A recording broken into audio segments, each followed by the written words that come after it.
Welcome back in here to Live Now from Fox. Let's quickly take you out to the White House. Press Secretary Karoline Leavitt answering questions.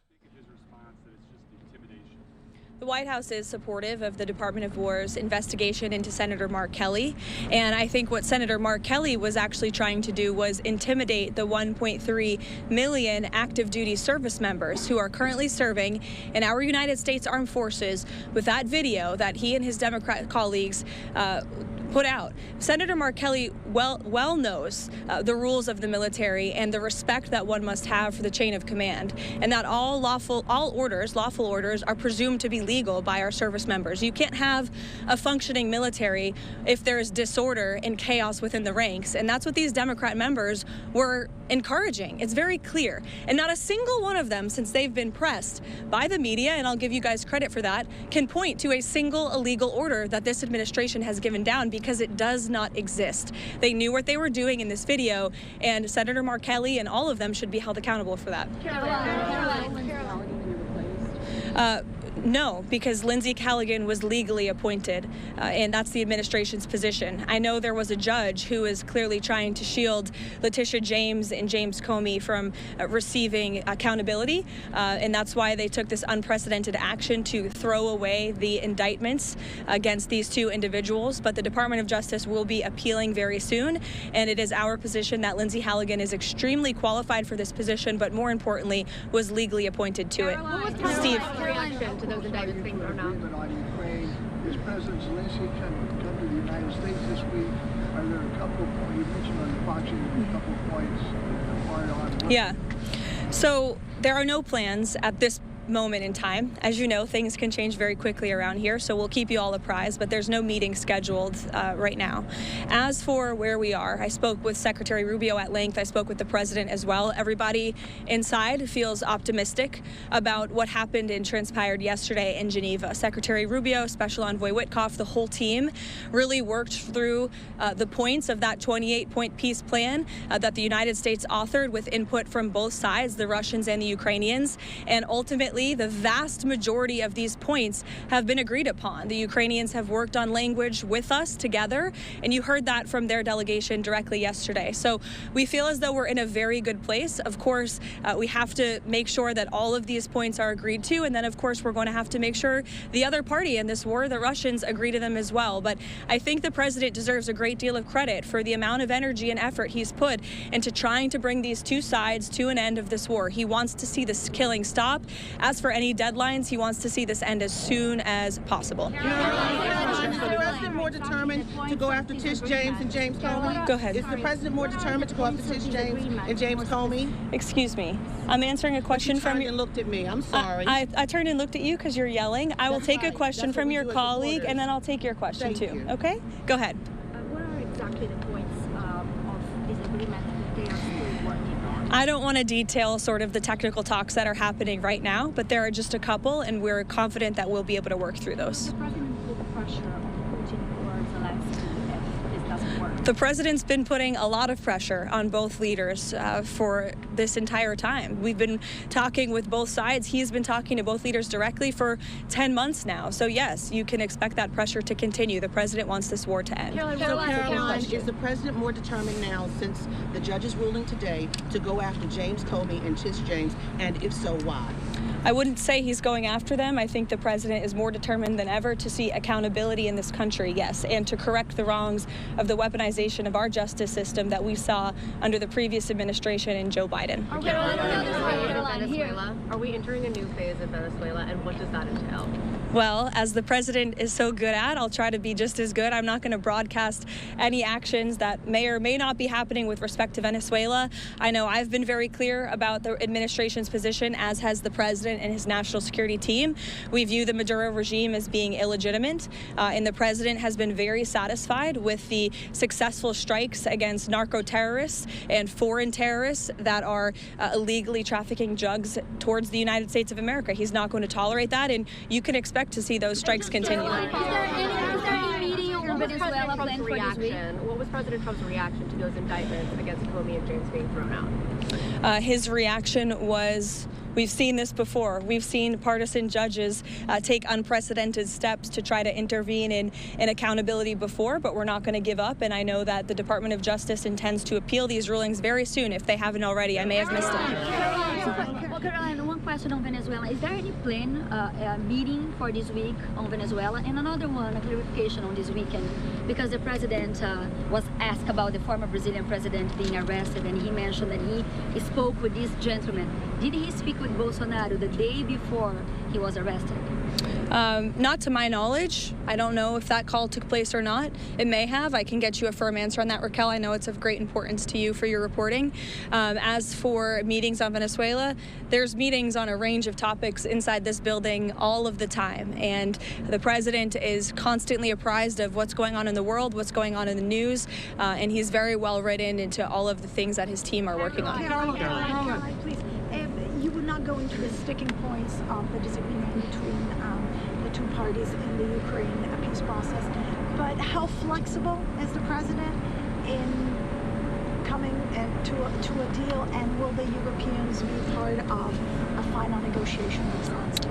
I think he's been quite flexible already. We've been watching this war go on for 10 months. He's talked to both leaders countless times. Our team has engaged with both the Russians and the Ukrainians extensively. As I said, there is a sense of urgency. The president wants to see this deal come together, and he wants to see this war end. I wanted to ask you, is it MAGA to support American workers being replaced with H-1B visa holders? Are Americans not capable of filling most of these positions? Who supports getting American workers getting replaced? I know the president mentioned that he wanted to bring in some workers that he could eventually send back in regards to... The president does not support American workers being replaced. You are mischaracterizing what the president said. The president wants to see our American manufacturing industry be revitalized better than ever before. That's part of what he's doing with his effective use of tariffs and cutting good trade deals around the world. That's why he's recruited trillions and trillions of dollars in investments into our country. Those are creating good paying American jobs right here at home. As for the H-1B visa issue, the president has a very nuanced and common sense opinion on this issue. He wants to see if foreign companies are investing trillions of dollars in the United States of America, and they're bringing foreign workers with them to create very niche things like batteries. He wants to see that at the beginning to get those manufacturing facilities and those factories up and running. But ultimately, the president always wants to see American workers in those jobs. And he's told these foreign companies that are investing here, you better be hiring my people if you're going to be doing business in the United States. So there's been a lot of misunderstanding of the president's position. Michael. Caroline, is President Trump asking for Xi Jinping's help and putting pressure on Putin to help end the war in Ukraine? I won't get into the details of the conversation this morning other than what the president put out on Truth Social. He put out his own readout of that, and I will leave it to that. But I did speak with him about the call. It lasted about an hour, and it was a very positive call. The focus of the call was really Russia-Ukraine did come up, but the focus was mainly on the trade deal that we are working on with China and those relations and how they are moving in a positive direction. President also addressed our farmers, and we are pleased with what we've seen from the Chinese, and they feel the same way. And the president and President Xi discussed continuing to stay in correspondence following their very productive meeting in South Korea. On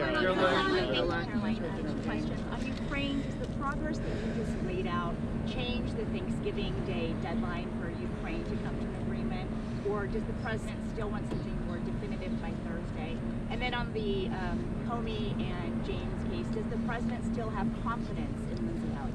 Absolutely, he does, to your second question. As for your first question, with respect to the deadline, the president wants to see this deal come together as quickly as possible, and he trusts that his team is doing everything they can to get it over the finish line. Does the president support Israel's elimination of Hezbollah chief of staff Ali Tabtaei yesterday, and is he in favor of Israel blocking Hezbollah from growing again? I haven't spoken to the president about that strike specifically, but of course the president supports Israel's right to defend itself and to take out any terrorist threats in the region. Jake? If the president does announce a proposal to cut healthcare costs, will that include the extension of the healthcare subsidies? I know there's been a lot of reporting on this from yourself as well, Jake, over the last few days. I will tell you that healthcare is a topic of discussion that's happening very frequently and robustly inside the West Wing right now. The president's very much involved in these talks, and he's very focused on unveiling a healthcare proposal that will fix the system and will bring down costs for consumers. As for the details of those discussions, I'll let the president speak for himself. As you all know, sometimes you report things and then President Trump comes out with an announcement, and those things are not always true from what you hear from sources inside the building. So I'll let the president speak for himself. Sure, go ahead, Kara. He told President Trump, he said he still believes he's a fascist and a despot after they had such a great meeting. Any comment from the White House on that? I think talk is cheap, and I think that the president is going to judge Mamdani by his actions that he takes to New York. The meeting was positive, as you heard from the president last week, and I think the fact that the president is willing to meet with somebody who said those types of things about him shows that he really is interested in being a president for all Americans, regardless of where they live or who their leader is. He wants what's best for New York. He loves New York City. He helped build the skyline. He spent his whole life there, and so he really wants to see New York do well. And so that's how that meeting played last week. Caroline. John. Thanks a lot, Caroline. There are a few Republican senators who are critical of the 28-point peace plan, including Senator Rounds, Senator Graham, Senator McConnell. What do you say to those senators who say that this is giving too much away to Russia? And has Russia made any concessions as it relates to a possible peace deal concerning ending the war in Ukraine? I would point any critics to the words of the Ukrainians yesterday, in which they said that they feel very positive about this plan. They've been very involved. They have had direct input on the language of this plan, and that we are in direct communication and correspondence with them. Any idea, let me just finish with this, the idea that the United States of America is not engaging with both sides equally in this war to bring it to an end is a complete and total fallacy. And I saw a lot of misinformation and rumors and allegations against people in this building, such as Secretary Rubio and Special Envoy Wynkoff and the president himself, that they are favoring one side over the other. That could not be further from the truth. I have watched as the president and his team have worked around the clock overnight with both sides on endless phone calls, endless meetings to try to bring this war to a close. And any suggestion otherwise is a complete misunderstanding of the facts. It's coming from people who have no idea what they're talking about, or people who are pushing their own agenda, or maybe people who don't want to see this war come to an end. I don't know. Maybe they're profiting off of it. Maybe they benefit from it in some way, but nobody in this building benefits from war. We want to see this war come to an end, and that's what the president and his team are proudly working to do. And I think the critics should just take a step back and think about what happened with Israel and Gaza. There were a lot of doubters, and we got the hostages out, and this president secured a peace deal that still exists and is ongoing today. So everyone should just respect the work this administration is doing and watch the process unfold. Thank you. We cancel our Thanksgiving. All right, just listening in there, Karoline Leavitt, the final word there.